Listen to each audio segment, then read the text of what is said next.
الشيطان الرجيم پناہ مانگتا ہوں میں اللہ کی شیطان مردود سے۔ بسم اللہ الرحمن الرحیم شروع اللہ کا نام لے کر جو بڑا مہربان نہایت رحم والا ہے۔ وَكُلُوا وَاشْرَبُوا حَتَّى يَتَبَيَّنَ لَكُمُ الْخَيْطُ الْأَبْيَضُ مِنَ الْخَيْطِ الْأَسْوَدِ مِنَ الْفَجْرِ۔ وَكُلُوا، اور اس وقت تک کھاؤ پیو، حَتَّى يَتَبَيَّنَ لَكُمُ الْخَيْطُ الْأَبْيَضُ مِنَ الْخَيْطِ الْأَسْوَدِ، جہاں تک کہ صبح کی سفید دھاری سیاہ دھاری سے ممتاز ہو کر تم پر واضح ہو جائے۔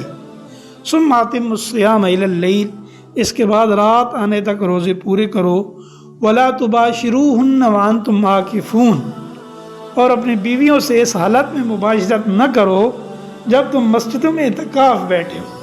اعتکاف سے پہلے جو 20 دن رمضان کے اس کے اندر تم مباشرت کر سکتے ہو۔ تِلْكَ حُدُودُ اللَّهِ، یہ اللہ کی مقرر کی ہوئی حدود ہیں۔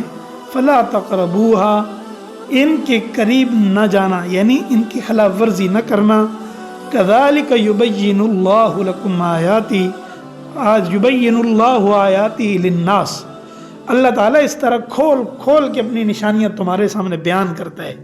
لَعَلَّهُمْ يَتَّقُونَ، تاکہ تم تقوی اختیار کرو۔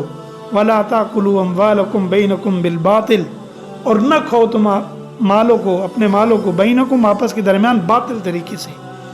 وَتُدْلُوا بِهَا إِلَى الْحُكَّامِ، اور نہ ان کا مقدمہ حاکموں کے پاس اس غرض سے لے جاؤ، لِتَأْكُلُوا فَرِيقًا مِّن أَمْوَالِ النَّاسِ، تاکہ لوگوں کے مال کا کوئی حصہ جانتے بوجھتے ہڑپ کرنے کا گناہ کرو۔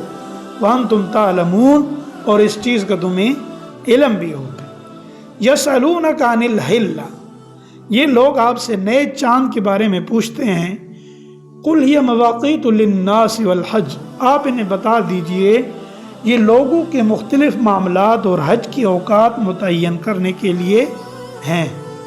وَلَيْسَ الْبِرَّ بِأَن تَأْتُوا الْبُيُوتَ مِن ظُهُورِهَا وَلَكِنَّ الْبِرَّ مَنِ اتَّقَى، اور یہ کوئی نیکی نہیں کہ تم گھروں میں ان کی پشت کی طرف سے داخل ہو، بلکہ نیکی یہ ہے کہ انسان تقوی اختیار کرے۔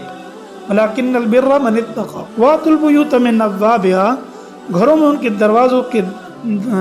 دروازوں سے داخل ہو۔ وَاتَّقُوا اللَّهَ، اللہ سے ڈرو۔ لَعَلَّكُمْ تُفْلِحُونَ، تاکہ تمہیں فلاح پہنچے۔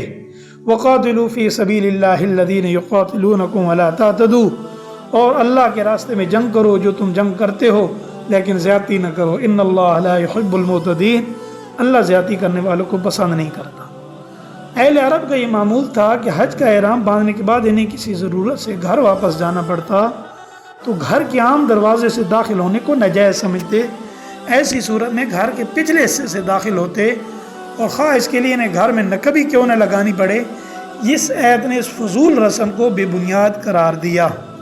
اور آخری آیت اس وقت نازل ہوئی جب مکہ کے مشرکین نے حضرت صلی اللہ علیہ وسلم اور آپ کے صحابہ کو صلح حدیبیہ کے موقع پر عمرہ ادا کرنے سے روک دیا اور یہ معاہدہ کیا کہ وہ اگلے سال آ کر عمرہ کریں۔ جب اگلے سال عمرے کا ارادہ کیا گیا تو کچھ صحابہ کو یہ خطرہ ہوا کہیں مشرکین مکہ عہد شکنی کر کے ہم سے لڑائی نہ شروع کر دیں۔